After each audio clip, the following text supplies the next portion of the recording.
After a decade of bitter rivalry, their first meeting was an icebreaker. Both leaders smiled to the cameras.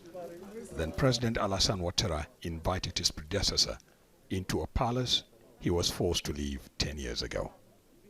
At the end of the meeting that lasted an hour, the two leaders came out relaxed and with words of hope for a deeply divided nation. Now the meeting we've been eagerly waiting for has happened. We should all congratulate each other. There's been crises and divisions in our country, but that's all behind us. The most important thing is peace for our country. As Laurent said, it is important for us to move forward. It's good for our future.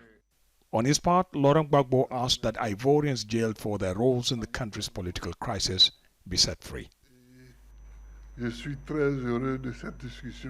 I'm very happy with our meeting because it was very relaxed and I'm very proud about it. And I requested that we should have such discussions from time to time to reduce the tension in the country. The power tussle between the two foes sparked two civil wars that cost thousands of lives and the country's political stability. Gbagbo, who still commands a large following despite his 10-year absence from Ivory Coast, is key to its future stability. So also are other exiled politicians like former Speaker of Parliament Guillaume Soro, once a Ouattara ally. The meeting is seen as an important first step. I think they realize that it's time to figure out a future. We cannot face worse than what we saw in 2011. But some Ivorians are skeptical of a quick reconciliation.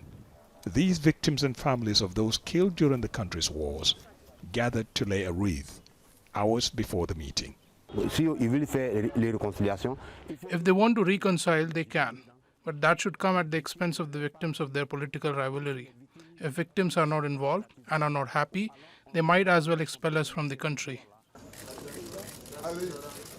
10 years of national reconciliation driven mainly by civil society has so far failed to heal wounds here. One meeting won't immediately change that. Ahmed, Idris, Al Jazeera.